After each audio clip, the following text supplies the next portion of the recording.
మీరు పొద్దున్నే లేసి వర్క్కి రెడీ అయిపోయి మంచి హెల్తీ బ్రేక్ఫాస్ట్ తిని ఆన్ టైం ఆఫీస్కి రీచ్ అయ్యి టైం టు టైం బాగా వర్క్ చేసుకొని డేలో చేయాలనుకున్న పనులన్నీ చేసేసుకొని మళ్ళీ టైంకి ఇంటికి రీచ్ అయిపోయి ఫ్యామిలీతో బాగా స్పెండ్ చేసి రిలాక్స్గా పడుకున్నారు. అగైన్ మళ్ళీ మార్నింగ్ మీ రొటీన్ అలాగే ఉంది అంటే ఈ వీడియో మీకోసం కాదు.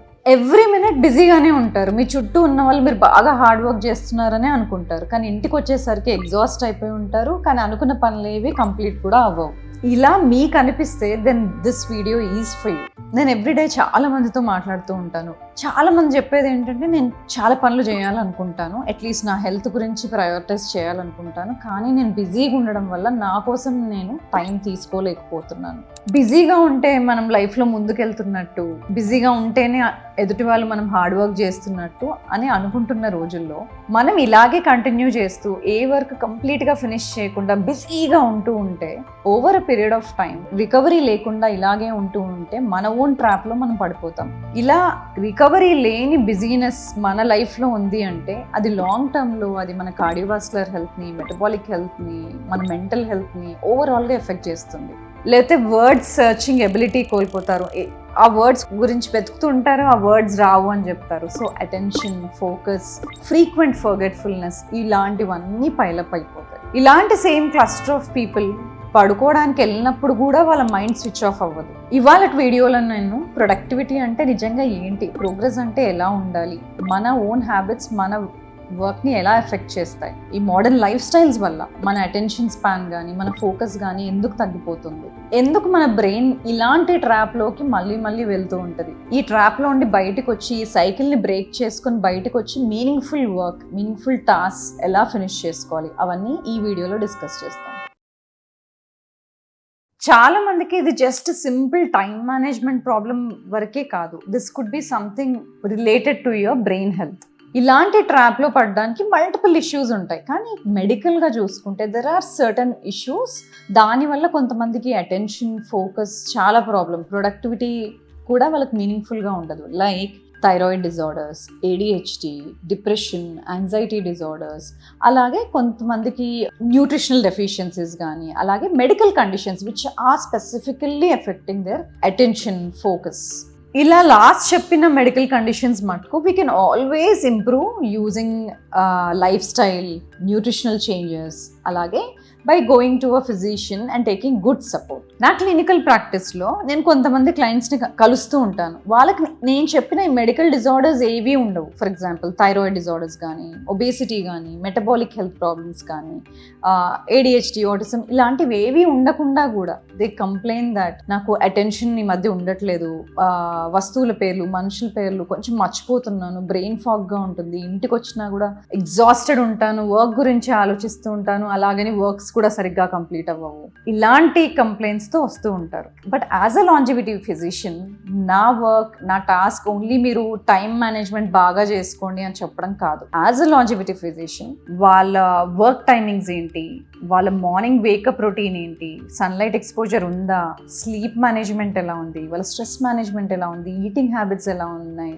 బాడీలో మూమెంట్ ఉందా లేదా, న్యూట్రిషన్ ఎలా ఉంది, అలాగే వాళ్ళ హెల్త్ ప్రయారిటీస్ ఎలా ఉన్నాయి, ఇవన్నీ అసెస్ చేసి యాజ్ అ ఫిజిషియన్ మెడికల్ ఇష్యూస్ని సార్ట్అవుట్ చేసి డయాగ్నోస్ చేసి వాటిని కరెక్ట్ చేయడమే కాకుండా వాళ్ళ రికవరీ ప్యాటర్న్స్ ఎలా ఉన్నాయి, వాళ్ళ రికవరీ సిగ్నల్స్ ఎలా ఉన్నాయి.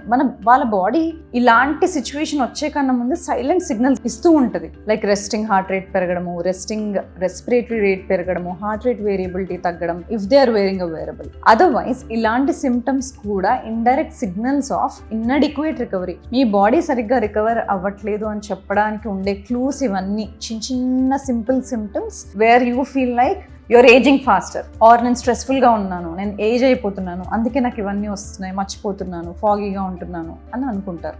నా job as a longevity physician ఏంటంటే ఇప్పుడు వాళ్ళకు ఉండే ఈ సిమ్టమ్స్ వాళ్ళ లైఫ్ స్టైల్ వల్ల వస్తున్నాయా, బ్యాడ్ స్ట్రెస్ మేనేజ్మెంటా, లేకపోతే స్లీప్ హైజీన్ లేదా, న్యూట్రిషన్ ఎలా ఉంది, అలాగే వాళ్ళ బ్లడ్ బయోమార్కర్స్ ఎలా ఉన్నాయి, హార్మోన్స్ ఎలా ఉన్నాయి, ఇలా అన్నిటినీ కనెక్ట్ చేసి వాళ్ళు ఆ ట్రాప్లో, ఆ బిజీగా ఉన్న మన ట్రాప్లో ఉండడానికి ఏంటి కారణాలు అనేది వీ విల్ ఫైండ్ అవుట్. అందుకే ఎవరైనా ఇలా ఫోకస్, అటెన్షన్, మెమరీ రిలేటెడ్ ఇష్యూస్తో మా దగ్గరికి వచ్చినప్పుడు వెంటనే వాళ్ళకి టైం మేనేజ్మెంట్ ఇష్యూస్ ఉన్నాయి అని అజ్యూమ్ చేసుకోము. We try to collect all the information and try to connect the dots. Young పీపుల్లో కూడా ఎందుకు ఇంత ఫ్రీక్వెంట్గా వస్తున్నాయి? That is mostly because of today's modern work culture. ఇవాళ వర్క్కి వెళ్తే చాలు, వర్క్ కన్నా ఇంపార్టెంట్గా వర్క్ని ఆర్గనైజ్ చేయడంలో ఎక్కువ టైం పెడతారు. Like using calendars, to do list, reminders, task managers, AI assistants అని, మీటింగ్స్ అని, మీటింగ్లో ఫోకస్డ్గా ఉండడం పక్కన పెట్టి మీటింగ్ని రికార్డ్ చేయడం which they never listen to.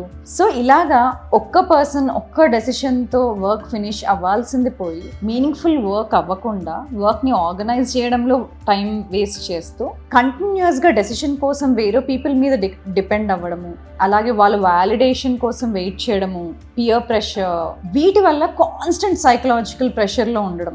దీనికి తోడు మళ్ళీ మిస్టేక్స్ చేస్తామేమో అనే భయం, జాబ్ ఇన్సెక్యూరిటీస్, అలాగే మేనేజర్స్తో కంటిన్యూస్ ప్రెషర్స్, పియర్స్తో వ్యాలిడేషన్ ఇష్యూస్, అలాగే కాన్స్టెంట్ డెడ్ లైన్స్, వీటితో there is lot of psychological pressure. ఈ సైకలాజికల్ ప్రెషర్స్ వల్ల over the period of time ఈ పీపుల్లో కాన్స్టెంట్గా ఆ మెంటల్ లోడ్ని టాలరేట్ చేసే ఎబిలిటీ స్లోగా తగ్గిపోతుంది.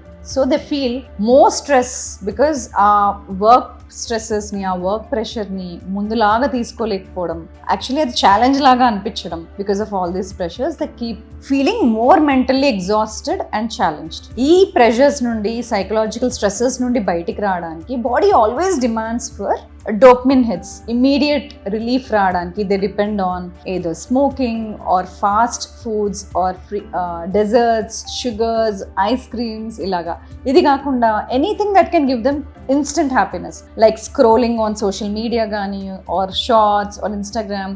సో క్విక్ బైట్స్ ఏదున్నా, it could be on the media or in the food. So they depend on these habits. That's how అలాగా ఈ వర్క్ కల్చర్స్ వల్ల, కాన్స్టెంట్ డిమాండ్స్ వల్ల, ఈ స్ట్రెస్సెస్ వల్ల how a human behavior can change towards adopting to or asking for more constant instant happiness అనమాట. Imagine మీరు ఒక presentation చేయాలనుకున్నారు. సో కూర్చుంటారు సిస్టమ్ ముందు ప్రెజెంటేషన్ చేయాలని, అన్ని డెస్క్ పైన రెడీ పెట్టుకొని. అప్పుడే మీకు ఒక నోటిఫికేషన్ వస్తుంది, you're excited to see what it is. అది ఓపెన్ చేస్తారు. మళ్ళీ వెంటనే ఒక కొలీగ్ వస్తారు, కాఫీకి వెళ్దామంటారు, మీరు కాఫీకి వెళ్తారు. మళ్ళీ రాగానే బాగా ఈసారి ఫోకస్డ్గా కూర్చుందామని బ్యాక్గ్రౌండ్ మ్యూజిక్ కోసం యూట్యూబ్ ఓపెన్ చేస్తారు. Again you get diverted. మళ్ళీ you'll receive some email, you'll go into that email thread. So ఇలాగా 1 hour అయిపోతుంది. చూస్తే మీనింగ్ఫుల్ వర్క్ ఏమీ కంప్లీట్ అవ్వదు, but you have been busy in that 1 hour. So మనము sustained focus లేకుండా constant stimulation కోసం మన మైండ్ కంటిన్యూస్గా న్యూ నోటిఫికేషన్ కోసం కానీ, లేకపోతే న్యూ చాటింగ్ కోసం కానీ, లేకపోతే ఫుడ్ కోసం కానీ కాన్స్టెంట్గా it is hopping without continuous sustained concentration. So this is what is happening. దీనివల్ల 1 hour అయ్యేసరికి మెంటల్లీ మనం ఫుల్ కాగ్నిటివ్గా ఓవర్లోడెడ్ అయిపోతాం. ఈ కంటిన్యూస్ కాగ్నిటివ్ ఓవర్లోడ్ వల్ల మనం యాక్చువల్ ప్రాబ్లమ్ సాల్వ్ చేయడం వదిలేసి, లైక్ ప్రెజెంటేషన్ ప్రిపేర్ చేయడం వదిలేసి, బ్రెయిన్ కంటిన్యూస్గా న్యూ ఇన్ఫర్మేషన్ని ప్రాసెస్ చేయడానికే టైం అంతా సరిపోతుంది. దానివల్ల వి ఫీల్ మెంటల్లీ ఎగ్జాస్టెడ్. ఇక్కడ మ్యూజిక్ వినడం కానీ, కాఫీకి వెళ్ళడం కానీ, ఈమెయిల్ ఆర్ మెసేజ్ చూడడం కానీ యాక్చువల్ ప్రాబ్లం కాదు. డిమాండింగ్ వర్క్ నుండి రిలీఫ్ కోసం brain is looking for constant stimulation which we are encouraging. దాంతో we are cognitively overloaded. So brain over a period of time ఈ మంచి constant stimulation తో comfortable అయిపోతుంది than actually doing a work which takes time. మనం ఒక పని చేయాలని కూర్చున్నప్పుడు ఇలా కాన్స్టెంట్గా ఇంటరప్ట్ అయిపోతూ ఉన్నప్పుడు మన brain is force to move from one task to another task. మనం మూవ్ అయిపోతూ ఉంటాం, కానీ brain is always thinking or more attention is left behind. ఇంతకుముందు చేసిన వర్క్ గురించి ఆలోచించడం, ఈ ఫ్రీక్వెంట్ స్విచ్చింగ్ ఆఫ్ టాస్క్ వల్ల అటెన్షన్ ఇస్ స్లోడ్ డౌన్. మనం ఒక టాస్క్ రన్నింగ్ చేసి ఆగిపోయినప్పుడు ఫిజికల్గా మన బాడీ అక్కడే ఎండ్ అయిపోతుంది, కానీ మెంటల్గా అలా కాదు. మెంటల్గా we can't completely stop some task and move to other. అందుకని ఎప్పుడైనా మీరు పడుకోవడానికి వెళ్ళినప్పుడు మటుకు బ్రెయిన్ మెయిల్స్ గురించి ఆలోచించడం, ఇన్కంప్లీట్ టాస్క్ గురించి ఆలోచించడం జరుగుతూ ఉంటుంది. సో ఇలా అన్ఫినిష్డ్ వర్క్ అంతా అక్యుములేట్ అయిపోయినాక ఆ sense of completion of work ఉండదు. దీనివల్ల రికవరీ తగ్గిపోవడం వల్ల ఫోకస్ తగ్గిపోతుంది. ఈ కంటిన్యూస్ కాన్స్టెంట్ థింకింగ్ వల్ల డీప్ స్లీప్ ఉండదు.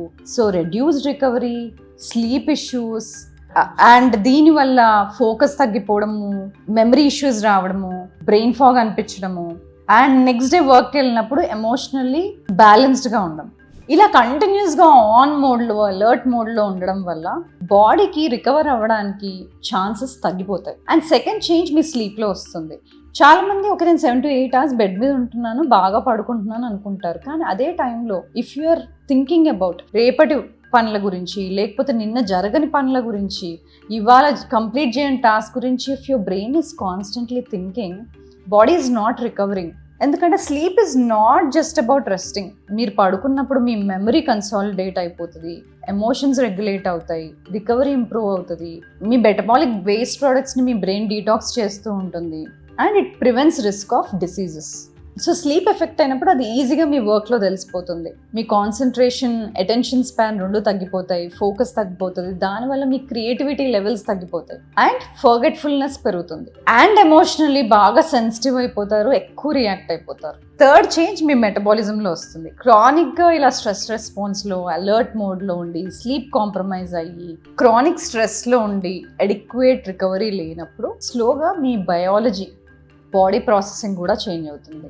ఇన్సులిన్ రెసిస్టెంట్ అయిపోతారు, risk of type 2 diabetes and cardiovascular diseases పెరుగుతాయి. అలాగే బాడీలో ఇన్ఫ్లమేషన్ పాత్వేస్ యాక్టివేట్ అవుతాయి, బ్లడ్ ప్రెషర్ ఇంక్రీజ్ అవుతుంది, రెస్టింగ్ హార్ట్ రేట్ ఇంక్రీజ్ అవుతుంది. సో ఇలా ఓవరాల్గా lakh of sleep and increase stress response and inadequate recovery వల్ల మొత్తం మెటబాలిజం స్లో డౌన్ అయ్యి you have a increased risk of all metabolic diseases. ఇలాంటి individuals ఎవరైతే constant overload, reduced recovery or increased falls ప్రొడక్టివిటీలో ఉంటారో వీళ్ళలో ఆ సస్టైన్డ్ అటెన్షన్ లెవెల్స్, ఆ స్కోర్స్ అనేవి చాలా తక్కువ ఉంటున్నాయి. అలాగే బ్రెయిన్ ఎగ్జిక్యూషన్ లెవెల్స్ కూడా తక్కువ ఉంటున్నాయి. అంటే ఏంటి? It is affecting they brain health. అంటే చాలాసేపు ఒక్క టాస్క్ మీద అటెంటివ్గా ఉండలేకపోవడం, అండ్ ఒక టాస్క్ ఇస్తే అది ఎగ్జిక్యూట్ చేసి ప్లాన్ చేసి ఫినిష్ చేయలేకపోవడం. సో ఇలాగా 1 week అవుతే ప్రాబ్లం లేదు, మళ్ళీ బాడీ రికవర్ అవ్వడానికి ఛాన్స్ ఉంటుంది. కానీ మీ బాడీకి రికవరీ గ్యాప్ ఇవ్వకుండా, టైం ఇవ్వకుండా ఇదే కాన్స్టెంట్గా రిపీట్ అవుతూ ఉంటే then that's becoming a habit or a pattern. ఈ pattern or habit కాన్స్టెంట్గా రిపీట్ అవుతూ ఉంటే then it's a problem. A genius is who knows when to stop it. So ఈ సైకిల్ని ఎలా బ్రేక్ చేయాలి? ఫస్ట్ రికవరీని ప్రొటెక్ట్ చేయాలి అంటే టాప్ థింగ్ మనం మార్చుకోవాల్సింది స్లీప్ హైజీన్ని మెయింటైన్ చేయడం ఇంపార్టెంట్. మీరు లేట్గా ఏ టైంకి పడుకున్నా having a consistent morning wake up schedule is important. ఏదైనా వర్క్ ఉంటే ఆ నైట్ లేట్గా పడుకున్నా మార్నింగ్ కన్సిస్టెంట్గా సేమ్ టైంకి లెగడం is important, and morning sunlight exposure is important. కానీ ఆ sleep debt or lack of sleep ఏదైతే ఉందో దాన్ని మధ్యాహ్నం కవర్ చేయడము. If you have slept less than 4 hours, మధ్యాహ్నం 1.5 hours కవర్ చేయడము. Are if you have slept less than 5 hours, మధ్యాహ్నం ఒక 15 to 30 minutes పవర్ నాప్ తీసుకోవడం. This is a ideal strategy. కానీ ఆన్ అ రెగ్యులర్ బేసిస్ కన్సిస్టెంట్గా have 7 to 8 hours of sleep. That will make sure at least మీరు ఒక 40%, 30 to 40% deep స్లీప్లో ఉంటారు. And పడుకునే ముందు మీరు ఏం చేస్తారో అది చాలా ఇంపార్టెంట్. కంప్లీట్గా వర్క్ నుండి డిస్కనెక్ట్ అయిపోవడం, కంప్లీట్గా వర్క్ గురించి ఆలోచించకుండా ఉండడం ఇంపార్టెంట్. కానీ అది చేయాలి అంటే you should occupy yourself with something which is winding you down. అంటే ఒక ఆర్ట్ వర్క్ చేసుకోవడం కానీ, spending with the family, having your own time for your hobbies. So ఇలాంటివి అంటే మేజర్ స్పోర్ట్ అనట్లేదు, but sitting physically and mentally winding down కోసం మీరేం చేయగలుగుతారో that you need to apply at least 1 hour before bed time. So అది ఇండైరెక్ట్గా మీ బ్రెయిన్కి సిగ్నల్ ఇస్తుంది that everything is fine, the person is relaxing అని. స్లీప్ ఇష్యూస్ని రిజాల్వ్ చేసుకోవడానికి, స్లీప్ హైజీన్ని బిల్డ్ చేసుకోవడానికి నేను ఆల్రెడీ చాలా వీడియోస్ చేశాను. You can watch all the sleep series on the channel. Next thing, మన కాగ్నిటివ్ ఓవర్లోడ్ రెడ్యూస్ చేయాలి అంటే మనకు డేలో ఎన్నో వర్క్స్ ఉంటాయి, వాటిని క్లస్టర్ చేసి సిమిలర్ టాస్క్స్ని అన్నిటినీ ఒకటే టైంలో పెట్టుకోవడం. అలాగే మన ఇన్వాల్వ్మెంట్ అవసరం లేని, మన డెసిషన్స్ అవసరం లేని వర్క్స్ని ఎలిమినేట్ చేసుకోవడం. డీప్ ఫోకస్ వర్క్ ఏదైతే ఉందో, లైక్ సమ్ ఇంపార్టెంట్ ప్రజెంటేషన్ ఏదైతే ఉందో దానికి సపరేట్ టైంని డెడికేట్ చేసుకోవడం. ఇలా అన్ఇంటరప్టెడ్ వర్క్స్ పెట్టుకోవడం better. And avoid checking unnecessarily your emails, messages, WhatsApp groups, సైలెంట్లో ఉండే గ్రూప్స్, ఆల్ ఆఫ్ దెమ్. మీరు కంప్లీట్ చేయాల్సిన డిఫికల్ట్ టాస్క్స్ ఆర్ వర్క్స్ ఏవైతే ఉంటాయో వాటిని ఎస్కేప్ చేయకండి. ఏదైతే చాలా టైం డిమాండ్ చేస్తుందో వర్క్, యూజువల్గా ఎస్కేప్ చేయడానికి మ్యూజిక్ పెట్టుకోవడం, లేకపోతే ఈమెయిల్స్ మధ్య మధ్యలో చెక్ చేసుకోవడం ఆర్ డిఫరెంట్ యాప్స్ ఓపెన్ చేయడం చేస్తూ ఉంటాం. కానీ ఎంత బోరింగ్గా ఉన్నా, ఎంత డిఫికల్ట్ ఉన్నా, కంప్లీట్ చేయాల్సిన టాస్క్ చేస్తున్నప్పుడు మధ్యలో థాట్స్ వచ్చినప్పుడు లైక్ సడన్గా యాప్స్ ఓపెన్ చేస్తాం. Then stop yourself and ask a genuine question. మీరు వర్క్ నుండి ఎస్కేప్ చేస్తున్నారా, లేకపోతే నిజంగా are you taking a cognitive break? మీకు ఎంత డిస్కంఫర్ట్ అనిపించినా ఆ డిఫికల్ట్ వర్క్ని ఇంకాస్తసేపు సస్టైన్డ్ అటెన్షన్తో చేస్తూ ఉంటే ఈవెన్చువల్గా over a period of time మీ ఫోకస్ అండ్ ప్రొడక్టివిటీ రెండు ఇంప్రూవ్ అవుతాయి. So entertain some discomfortness for your brain when it is still asking for comfort by looking into emails or chatting with a friend or getting up and going for a coffee break. So ఇలాంటి instant కంఫర్ట్స్ని body seek చేస్తున్నా ఆ డిస్కంఫర్ట్తో కొద్దిసేపు ఉంటే అది అలవాటైపోతుంది. Next thing, improve your physical health. ఎప్పుడైతే ఫిజికల్ హెల్త్ బాగుంటుందో బ్రెయిన్ హెల్త్ కూడా ఆటోమేటిక్గా ఇంప్రూవ్ అవుతుంది. So focus on daily movement, exercise, at least 150 minutes per week, have consistent sleep schedule at least 7 to 8 hours every night, have good hydration at least 2.5 to 3 liters per day depending on how much you're sweating. alage have protein with every meal. use wearables smartly. ఇప్పుడు ఎన్నో fitness trackers ఉన్నాయి, wearables ఉన్నాయి, rings ఉన్నాయి.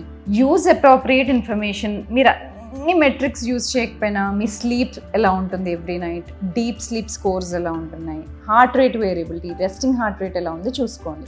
Over a period of time me resting heart rate పెరుగుతుంది and HRV తగ్గుతుంది అంటే you are not moving enough, or you are not exercising enough, or you are not taking cognitive breaks, recover అవ్వడానికి good breaks తీసుకోవట్లేదు అని అర్థం. So అలాగా trends చూసుకోండి. Over a period of 1 or 2 months కంటిన్యూస్గా HRV crash అవుతూ ఉంది అంటే you are not recovering could be because over exercising or under exercising or wind down అవ్వడానికి బ్రేక్స్ తీసుకోకపోవడం కానీ, హైడ్రేషన్ లేకపోవడం కానీ, ఆర్ మల్టిపుల్ విటమిన్ డెఫిషియన్సీస్ ఉండడం కానీ.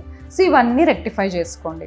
సో ప్యాటర్న్ ఎప్పుడు వీక్స్ మంత్స్ ట్రెండ్స్ ఎలా ఉంది అని చూసుకోండి, కానీ ఎవ్రీడే ఆ వేరియబుల్స్ చూసి స్ట్రెస్ అవ్వద్దు.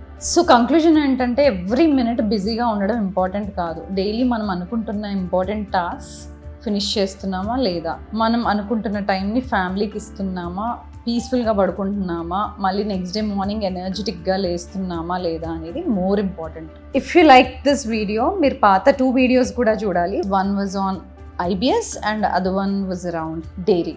If you found this video informative, don't forget to share with your family and friends, and don't forget to subscribe to Dr. Samtatullah.